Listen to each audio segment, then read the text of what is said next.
In a greener, more renewable-driven economy, what does it take to hire the talent needed to drive it? Hello and welcome to the Boostara Podcast. I am your host, James. On the Boostara Podcast, we speak to leaders in business and uncover the truths and insights from their amazing experiences. At Boostara, we help businesses boost growth, cut costs, and gain better business insights. If you'd like to learn more about how we can help you, type the word growth into the comments below and I'll be sure to reach out. Today, we are joined by the amazing Cosima Tibbles, Director of Renewables at Seven Shores. Hello, Cosima. Hi, James. Lovely to be on here and looking forward to a good chat. Yeah, very welcome to have you. I mean, for those of our listeners that are unfamiliar with yourself, unfamiliar with Seven Shores, and also unfamiliar with recruiting for the renewable industry, could you give us a little bit of a backdrop to yourself, your journey, and what's taken you to where you are now? Yeah, of course. So yeah, like you said, I'm Cosima or Cosi or Cos. It might be a little bit easier. And I'm Director of Renewables at Seven Shores. I've worked in renewables recruitment for just under 7 years. So it'll be 7 years in March, so give or take. I think much like a lot of people, you fall into the career you kind of take. I know if you're a doctor, maybe slightly different because it's, you're almost path that way. I did a geography degree at Oxford Brookes University, so not something to massively write home about. I wasn't going to take over the world with my geography knowledge. But I then started interviewing for jobs and I fell into a recruitment interview. And my first business, there was tech options or renewables recruitment options. And for someone like myself, and I think for quite a lot of people, renewables is a physical thing. So when you think of renewables, when you're out of industry, for me, you think of driving along the road and seeing solar plants, I used to go to Cornwall when I was younger as a child, and you drive in and you see the massive wind farms in the west of England. And so for me, I thought I'll pick renewables because it's something I can physically understand and physically see. And I thought to myself, it might link to my career, my geography degree in some kind of way. And, there'd be a kind of common ground. In that time, I have looked more on the onshore renewables. So a little bit like the sort of speciality in what I've just said there, which is physically renewable assets built on land. So we're looking at solar plants, onshore wind projects, battery energy storage projects, which people will be seeing in the media a lot more now. It's a newer technology, and even sort of hydrogen as well, which is also brought up. Over this 7 years, and what we do in a recruitment sense is help people within this industry find positions and help clients find people who are skilled in some kind of project influence. So whether or not it's somebody who helps find land for a project, that's something I've done personally, which is a project development specialism. So to put it really bluntly, it's someone that kind of connects land with developers, the big utilities, and then, or it might be a technical engineer, which is probably more, what you'd probably think about when you think about these kind of roles. You think of kind of engineers, and as a business, Seven Shores, that's what we do. We support the renewables industry across a lot of the globe. We're based everywhere. And I came in recently in the last 3 months to head up the renewables department with that background I've got, and build out our name in that field, as we've got a very strong offshore network looking at offshore surveying and sort of technical engineering in that area. And my area of expertise and what I'm bringing in is my network on that onshore side and sort of permanent business. Yeah. No, very interesting. I think when a lot of people think about the renewable, energy sector, their mind will go towards the news bulletins they've seen about the targets that we have to hit, and the development and the push in wind and solar, onshore, offshore, and I guess would most people, would they be correct or incorrect in thinking that there's more demand, there's more supply within this sector, or is it not so simple as everything's growing and so you guys must have business in recruiting for the skills within that industry, or is it more complex than that? I think you can never kind of give like one blanket statement, really, can you? It's always slightly circumstantial. But look, in the EU, we have a European green policy. So by 2030, we want to be in a sort of carbon neutral situation in terms of output. And, we are year on year increasing our renewable, percentages in terms of where our energy supply comes from. Those things overnight aren't just, you can't just turn off the fossil fuel and expect us to be, completely green. Yeah.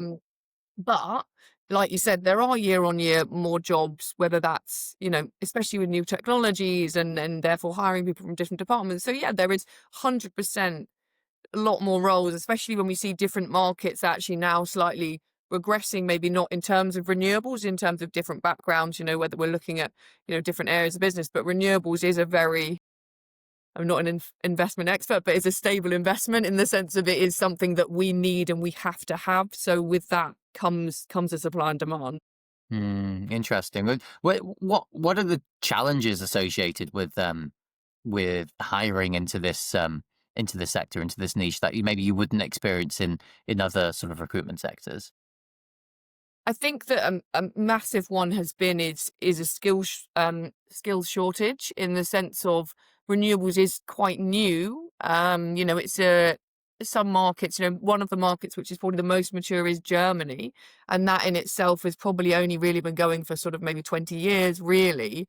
And in the grand scheme of things, compared to sort of other industries, that isn't a long time. And at that point, it's probably only attracting a couple of people, much like new industries do. So now we're at a point where we're looking for people, or a lot of people are joining an industry because it's so exciting. It's new. It's, Yeah. future proof is always the term kind of people use, but there's not enough people with the skills. So whether or not we look therefore to go, what's a transferable skill, what is able to then be reused, slightly crafted into something else, or instead it's like then people vying for the same people. So it's the massive thing, and what it has been is skill shortages, but that and therefore takes just open-minded clients and open-minded candidates subsequently.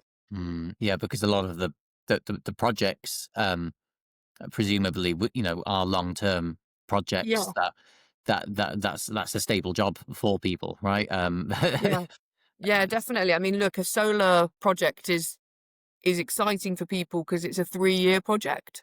An onshore wind farm could take 10 years. So, a lot of people will be in a job. Realistically, people tend to, I think, averagely stay in a job for about, in the UK, even like 18 months to 2 years, and therefore, if you're looking at that, you're never going to see a project finish, because if you're looking at onshore wind, maybe even not solar, for example. But I think that especially when it's offshore contract work, so when people work on a freelance basis, they know they have a stable job for 3 years, sort of thing, or with a certain part of the project. Yeah, exactly like you said, it is stable, and it is, where you stand. It's a very transparent position, in terms of, these are the project needs, this is what I'm doing, and therefore, you've got a job. And obviously it's then down to whether or not you do your job correctly to stay in the job. But you're less likely to be affected by cuts and stuff like that, because it's got to be done. Yeah. That's interesting. And you just very abruptly reminded me of so we have Dogger Bank, right? There's different stages of Dogger Bank happening, but it's influencing our area specifically where I live, because whatever it is, the cables are coming from Yeah, yeah. shore, the inland, and then cutting through a lot of the towns and the villages and the plants that are being built up. There's a lot of talks, public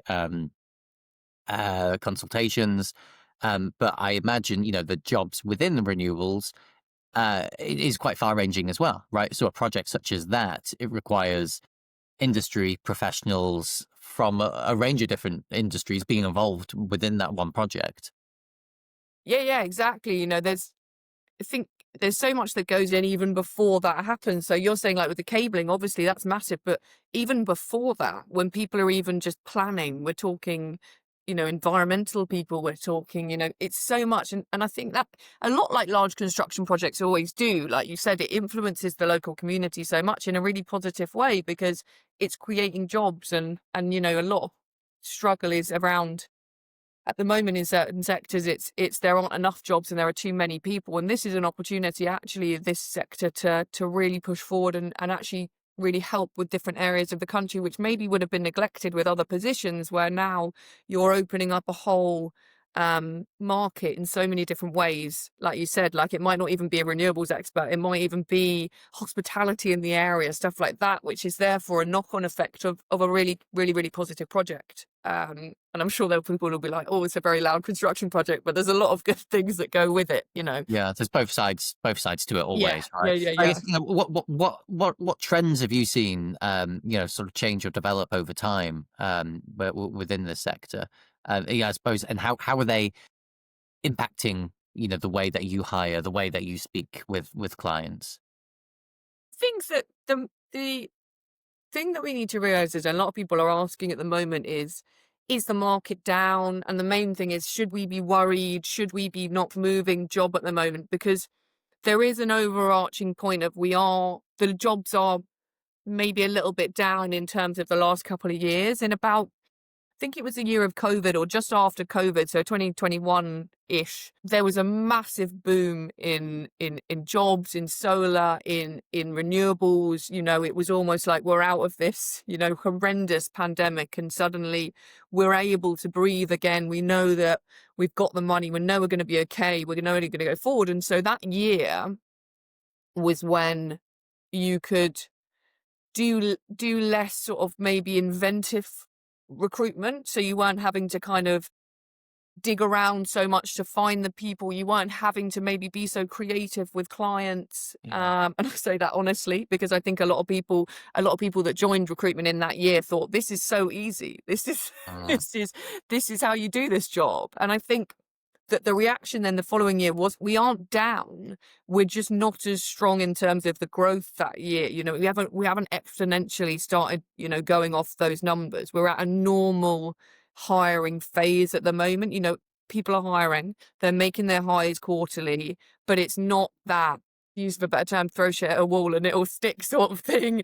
Yeah, yeah. Because I think now the reason you have to slightly change your way of approaching now is there are more recruitment agencies in the market. So that means they're approaching the same candidates, which means the clients are being approached by the same people. So everyone should have some kind of unique, your USP, your unique selling point. What are you actually bringing to the table? A lot of companies that work in the German market are UK-based businesses, because the recruitment sector in the UK is like one of the largest in the world, if not the largest, probably, near America sort of thing. And so when we're approaching, European clients, they're going, yeah, okay, but we're being approached by other people. So what on earth have you, got? So part of that sell is bringing that experience. And I have been doing it for 7 years, and where some people have sort of joined in the last couple of years because they see the renewable sector booming, I do have that advantage, but also it's a different climate to when I first started, where there was less competition, which means you aren't having to maybe, fight over the same things as much, even if it's a sort of, we're talking about competition. But I think that's where it's changed the most, is just adjusting. And I think that people that don't adjust is where they end up failing, because you've got to adjust the market and be empathetic to what's going on around you. How do you set yourself apart, to both clients and candidates, if everyone's sort of kind of fighting over the same people? Think for me, it's like, I like to be myself. You can see from this, and we've talked, is I'm I'm very myself, very normal. I don't think you can ever sell a lack of authenticity. People tend to get found out if they aren't themselves. And I think that if you approach clients in a way that is honest, and I had a call this week with a client who I've known the client a long time. I spoke with the kind of the new, leader of the recruitment side and I said honestly to him, I said, I'm not going to fill every single one of your positions. I said, you don't want that from me. I'm not a generalist. I specialize in these areas within renewables. So when you need me, you can come to me, I can come to you. I have a network in this area. In the way in which you show value to people is having a network. Anyone can go on LinkedIn, tap a few buttons and send out a few messages. What you really want to bring to the table is a depth of network. And I know these people because they aren't on LinkedIn, or they are, but they don't check their LinkedIn.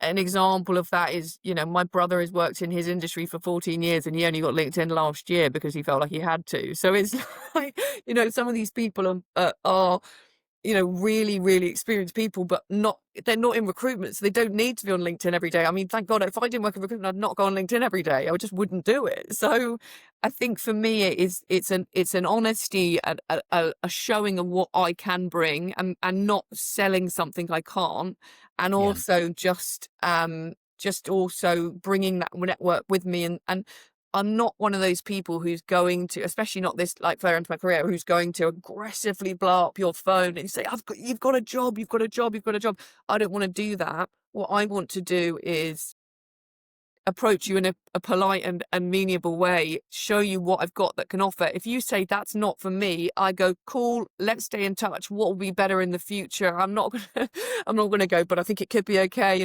I think it could. And there's nothing wrong with people, really wanting to win. But I think we've just got to be careful with, especially with the UK sales culture, that we don't just ram stuff down people's throats when they don't want it, because it ends up making such a bad impact in the long term, actually on the industry as Yeah. well, because people get such a bad name for, I mean, recruitment in general has an interesting name in the market. Some people are like, yeah, it's a necessary evil sort of thing, but it's not always, what we want. So it is just that, I think, honesty and humility when speaking to people, and not being overly pushy, because I don't think you'll ever win that way.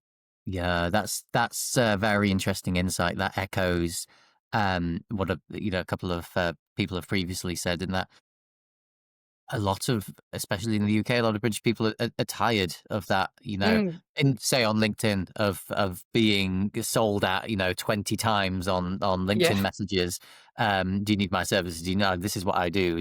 Let's have a call. It's yeah, people are tired of that approach, and if anything, that's pushing people to have more, just what you said there, authentic conversations. Yeah. yeah. And when you do that more often, it's more likely to stick and last. Rather than, yeah, put people off. I guess, going into a bit on recruitment and renewable sector as well. What sort of misconceptions are there surrounding the sector, do you think?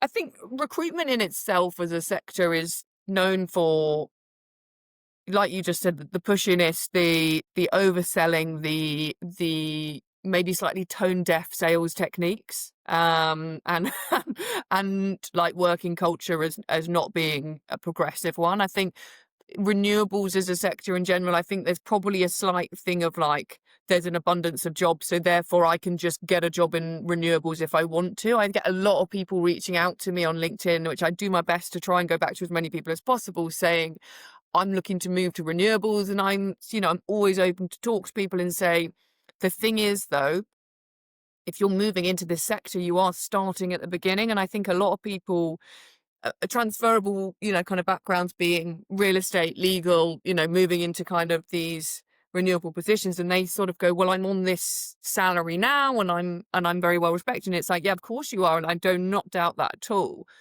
But you can't therefore demand a kind of management salary within the renewable sector, because there are a lot of people in this sector now who, Yeah.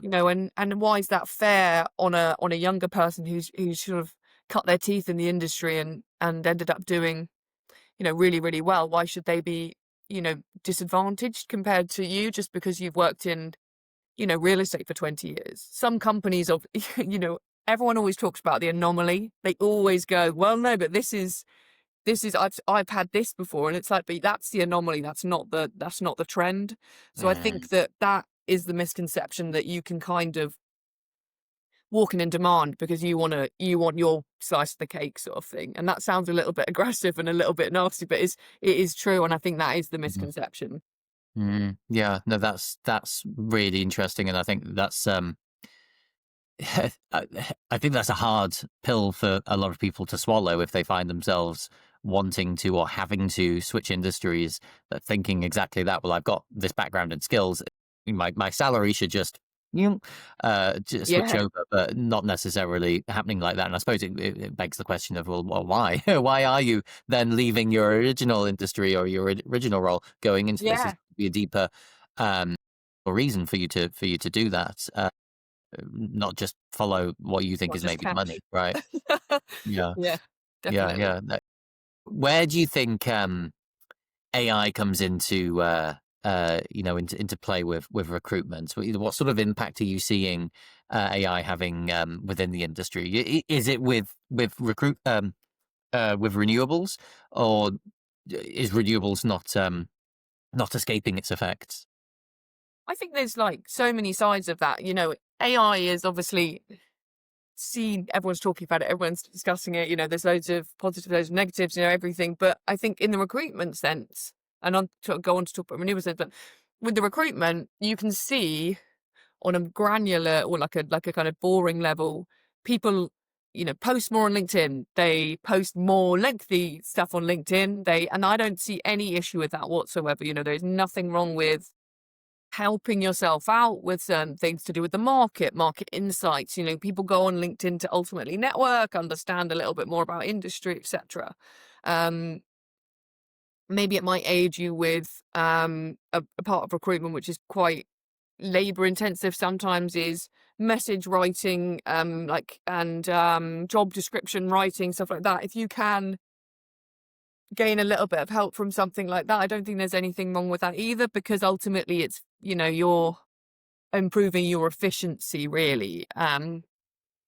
Something that my business, so I work for Seven Shores, which has been acquired by Hydro Energy Group. Ben, who runs Hydro Energy Group, also has an AI business who will be launching in the new year, and that will be AI certification checks. So Hydro Energy Group do a lot of offshore survey engineering sort of consultancy, and so part of that is getting rights and certificates to work offshore, because obviously you have to be technical before you do that. It's a sort of dangerous job in that sense. So this certification checker will be able to check the authenticity of these, as opposed to getting pushed through with the human, eye, etc., where they might have slipped through before.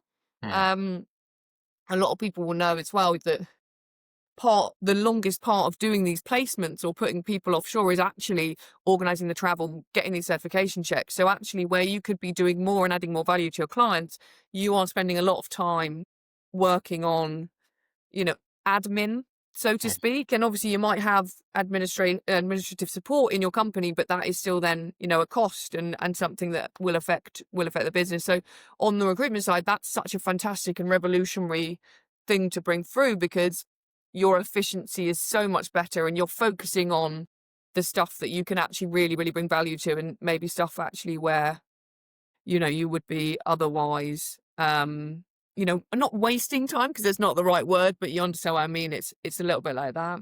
Yeah. Um, What does that look like in a sort of like a day to day? Do you think for someone in recruitment, like the higher value activity and the lower value kind of activity, or I the less think valuable?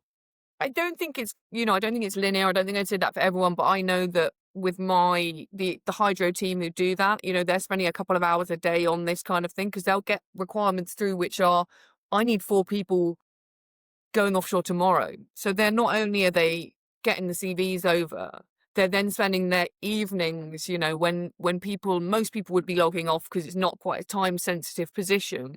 They are doing this into the evening. Everyone has to have a work-life balance. That's such an important thing. And the only way that you will be able to keep working really. Um, so it's a couple of hours a day. It's got to be with some of these positions, just because it isn't possible to do it quicker. Mm. Um, there is just too much to do. But I think in general, it's over a week. Yeah, it's a lot. It will accumulate. Yeah, yeah, yeah. That's really in line with what a lot of people in recruitment that we're speaking to on on the podcast say very similar things to do with administrative duties, whether that's finding the candidates, following up with, with messages on their applications, Yeah. the manual data entry into the CRM, passing the information, all of these kinds of things take hours and hours and hours. And especially when you've got Yeah. a high volume of applications, it can be very laborious, right? Yeah. And I think that's really the insight that a lot of people give is really the higher value. What you said there is talking to people, right? It's talking to your clients. It's Yeah. talking to the candidates to actually find, are these the right people for the position?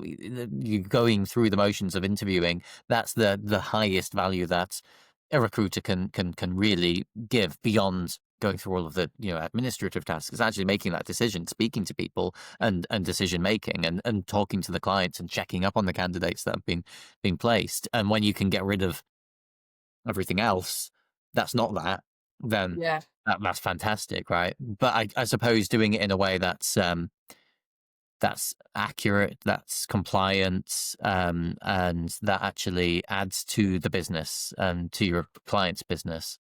Yeah. Yeah. Definitely. Because I think what you don't want to do is start, and this is, I think, where maybe it's the issue is, using AI in a way that is taking away from the bit which you should do more of. Because I think that, a lot of people can get quite reliant on message, email, communications, written in maybe a more bulk sort of thing, when actually, like you said, the biggest value add is speaking to people. And obviously, if you were interviewed, probably, you have, a number of recruitment people, I would have guaranteed mostly all of them will say they love to chat. They love to talk. That's why you go into this industry, because you like to talk and you enjoy that. And I think you can always get so stuck in your head with, I just need to get these messages out. I need to get these emails out.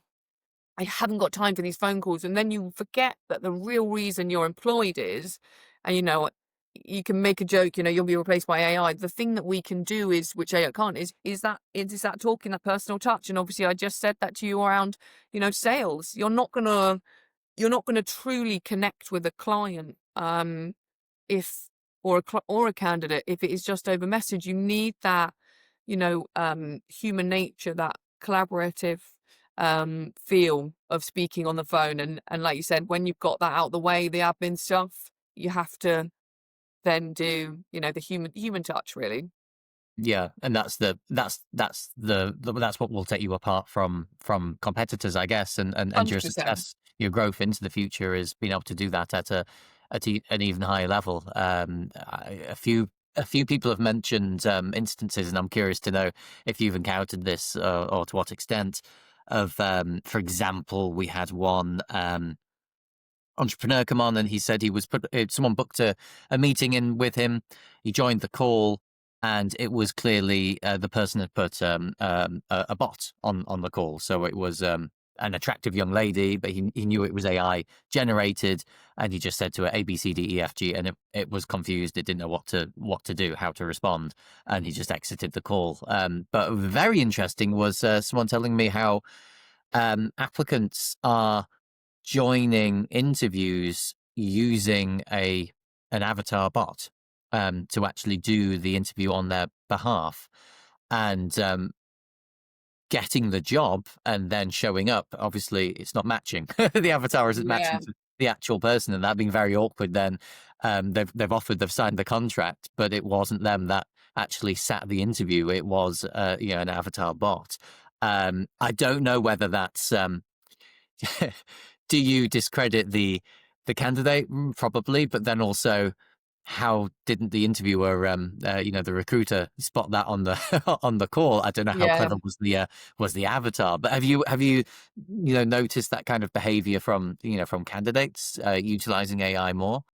Yeah, I think on the negative side like that, before the AI kind of surged, we used to have sometimes in interviews, you'd be like, I think they were reading off a screen, or, I think they were, and maybe the interview feedback might be like that. And I guess maybe that was kind of the, the original way they do it, notes, a way of when people were at school writing their notes on their arm for their exams, sort of thing like that. And I think that now, um, obviously that's a new evolving of it, is like they're asking questions and are either they've got it sort of recording the question, or they're typing the question in, or in some way, shape or form. And I think I've never had the bot situation because that I just don't even know how that would slip through. But maybe I'm not well versed enough in the bot world. Um, I think that, like you said, that these kind of people or this happening is you will get found out because a lot of the jobs are thinking on your feet. That jobs don't tend to be, even in any field, the same thing every single day. And I know that I feel real sympathy towards people looking on the job market right now. A friend of mine's been looking for a number of months. She's just got a job yesterday, but it's taken her so long, and it has been a very hard search in terms of doing hundreds of applications and getting through it. So I understand there is a level of people with a level of desperation in sort of markets, and a little bit of recession markets sort of that we're going in different sectors. But ultimately, you aren't going to be able to do the job if you use some kind of bolster in that. You might be able to do a bit and get away with it, and with the help of AI, but you can't. How are you meant to sit in a meeting with your line manager and talk about your industry, even Yeah. on a granular detail? It goes back to what you said about genuine and authentic, communication, right, between both clients and candidates. And obviously, you as a recruiter, you want to hope, well, you hope that you put candidates in in a company that they're going to stick in for, a Yeah, long period of time, right? And that, both parties are going to be happy with with the decision, right? So yeah, it's in no one's interest to act or behave like that, right? Yeah, I 100%. guess interesting, question. For you in your position with Seven Shores, Yeah. how, first, I suppose, how have you yourself used AI within your own operations? But then a bit deeper. If you could have some sort of technology or AI could take away some part of your day-to-day work, what do you think would have the biggest impact, for the business, for the growth of Seven Shores? Yeah, I think for me, for what I use AI for and what it helps me is I'm not um perfect with grammar. That's going to sound so basic, but I struggle a little bit with that. I'm not diagnosed, but potentially dyslexic. My friends would probably say she's 100% dyslexic. But for me, I find, or I have found, emails, messages, stuff like that. It takes me a little bit longer. It just does naturally. Um, so that's where AI helps me, in terms of improving my own efficiency with stuff like that, which doesn't naturally. And I guess that's where it should be used. It's almost to bolster areas maybe you're not as good at personally, and it can help you out. And it's not changing, and it's not a falsity. It's simply it's an aid in a way. Something I don't use currently, but I know which could be, which is an area is outreach. Seven Shores is a startup business, part of Hydro Energy Group, but myself and my colleague Justin are kind of leading the way in these new renewable sectors for them as a business. It's not new to us. Combined, we have about 25 years of experience in terms of the industry, but as a business, actually physically putting the name in front of people is a struggle. When you have a lower head count, that is the difference, because you haven't got as many people saying the name, talking about the name, writing the name on Yeah. a post. So I think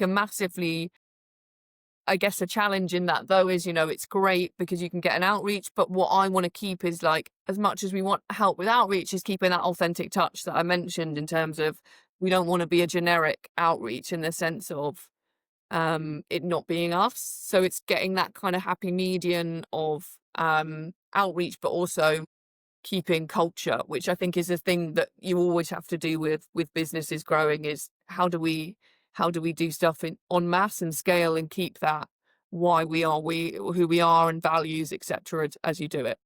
Mm, That's such a key component, is the Yeah. culture, and I think that's me seeing different companies speaking with different companies. I find often that some get it and a lot don't.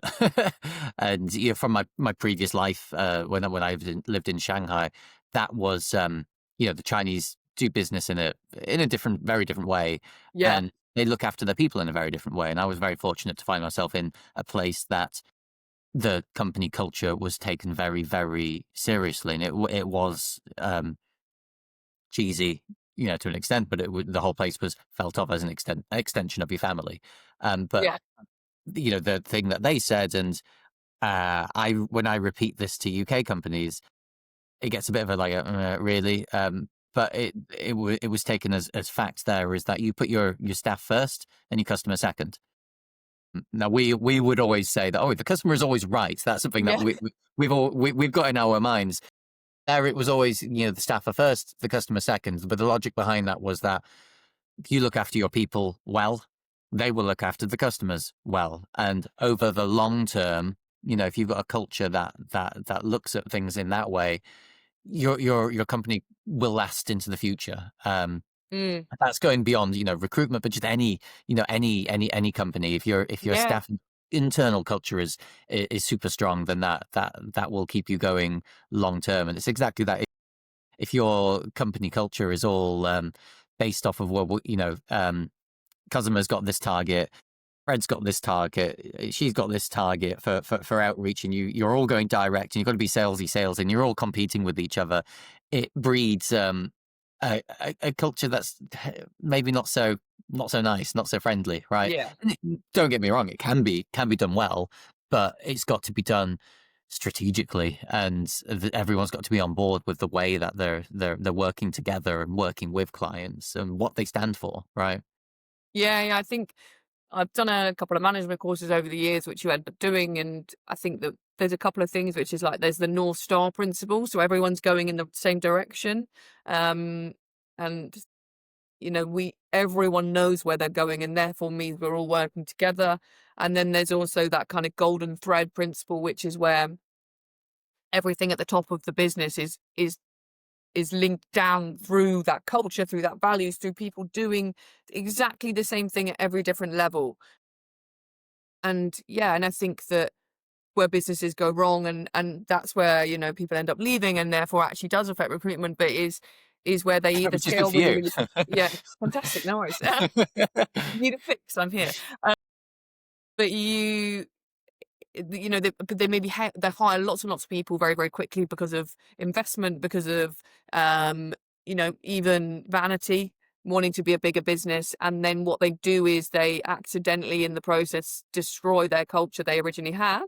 It's not to say they won't get it back, but obviously they then need to reassess and take a pause sometimes. And then you don't want that in the market of you being known for, having let a load of people go and stuff like that. So it's Exactly. balancing that. And In that way, it's a double-edged sword, isn't it? Because for you within your role, you want to also make sure that they've got a good, company culture who you're yeah, hiring into, and you want the people to stick long term. You don't want them to churn and then come back and no. say, well, why did you place me in that company? That wasn't a good company, right? Yeah. Do you know what? I think in the whole time I've done recruitment, one person in 7 years has either failed or left in their probationary period. And that is a pretty good stat, I think, That's an in the amazing sense stat. Yeah. of I don't think look, I don't think it's very easy to square peg round hole people in terms of, people tend to get a good feeling in an interview and an understanding. Not to say you always get it right, because obviously sometimes, there'll be when people look at a CV, they sometimes go, are they a little bit jumpy, in terms of have they moved business a lot? But actually, if they've had one that's like that, sometimes people get it wrong. Sometimes somebody leaves, somebody gets hired in, it changes the business. It's not their fault. It just happens sometimes. And I think that, we have to be sympathetic towards that. But honestly, and I know it's hard to say, I don't really like representing candidates that I don't get on well with and I don't trust. And I Yeah. think that and I say this honestly, sometimes you'll speak to a candidate and you'll go, "Ooh, could I get away with it? Could I?" Maybe they'll fit, and you go, "Maybe they'll fit." But it Mm, always comes back to bite you in the arse. They either mess you around in some way, or they don't start in the company. You should always trust your judgment on that. And that is the reason, again, why we're useful, because we are human beings who are speaking to other human beings. yeah. And if I, you should use your senses on that, because if you don't, then you are selling a name, not only your business. So if I'm going to a business, I'm selling Seven Shores, but I'm also my own name and network. So if Yeah. I bring a candidate who's ultimately going to muck them around, then it looks terrible on me. And exactly what you said, vice versa. If I'm taking a candidate to a client and then I'm like, oh God, they were awful. Yeah. Maybe I didn't know, or if I did know, shame on me, because it will come back and bite me in the arse. So Yeah. it's Yeah. it's exactly what you said, double-edged sword. Yeah, yeah. Oh, going back to what you said about North Star, Yeah. what's your North Star going forward? What's the North Star for Seven Shores? What's the sort of the plan going forward?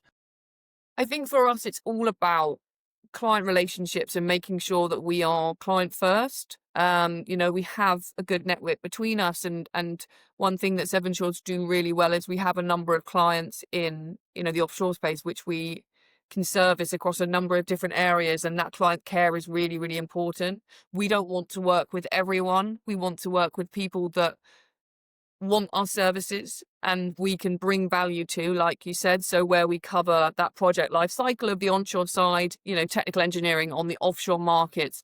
But what we want to be is client first, and we want to be able to lead with that integrity in terms of, if we can't cover an area, we will be honest about it. We are a small business, we are getting up and running, but we have the coverage to help with volume recruitment with our offshore team.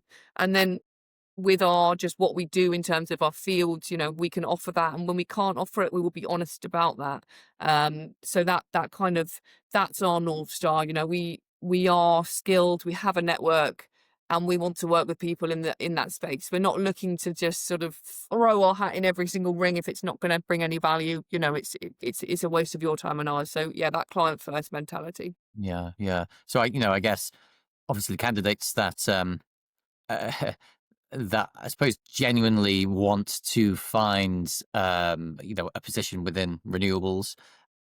Or I haven't got that mindset of I'm going to transfer my salary over exactly like this. I've got to have that understanding of why they're coming into the industry, and those clients that as well are very transparent about the culture, that are Yeah. going to be good partners to work with. Those are the people that you want to partner with. I mean, are there any other dimensions of a sort of ideal client or an ideal candidate to reach out to you?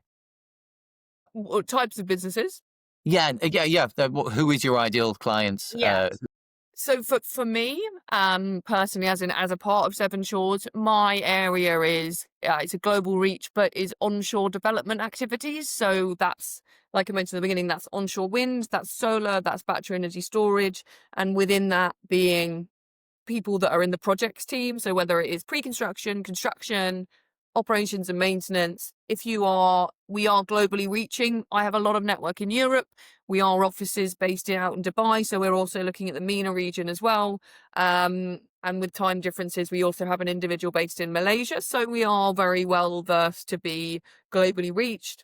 If you are on the renewables offshore side, so whether that's offshore wind, other offshore technologies, then you reach out to my colleague Justin. And within that, again, being the projects team, whether that's planning, permitting, technical engineering as well. And then on the hydro energy group side, it's offshore surveying, consultancy, ROV, etc. So basically, if you do something to do with the projects team on renewable projects, reach out. We'll definitely have something to talk about. Whether or not it's exactly what you're looking for. We're keen to talk to people. The more people talk to, the better. And then we're keen to help. We cover a good sways of the project life cycle, whether or not that's in certain technologies. But we want to mirror companies, so mirror utilities, mirror IPP businesses, mirror project developers, engineering consultancies, etc. Amazing, amazing. And what are the best contact details to get you on? What's that, sorry?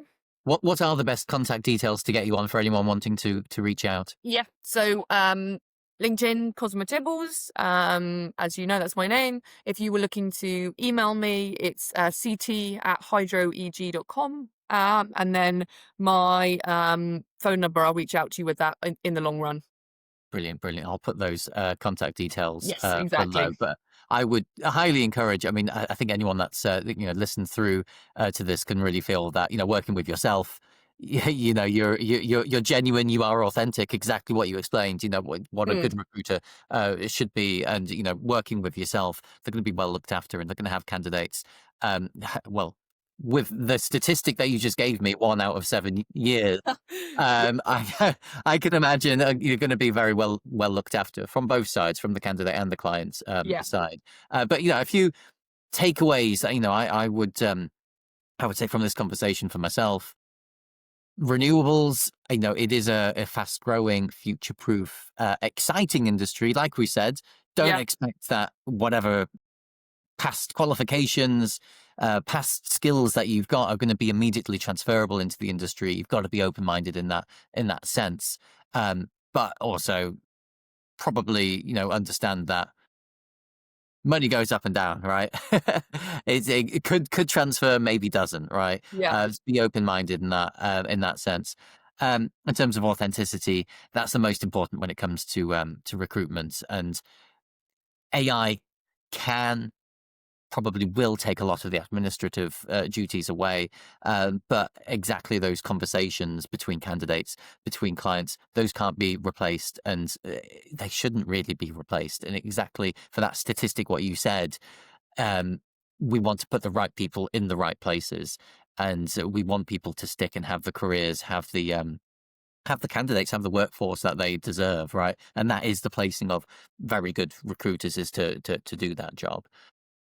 Yeah, really fantastic insights today, Cosima. It's an absolute pleasure to have you on. Thank you so much for having me. It's been really, really good, and always good to chat about areas which are new and exciting. Brilliant, brilliant. Well, thank you everyone for listening today. Please like and share this video so we can get this message out to as many people as possible. Thank you very much.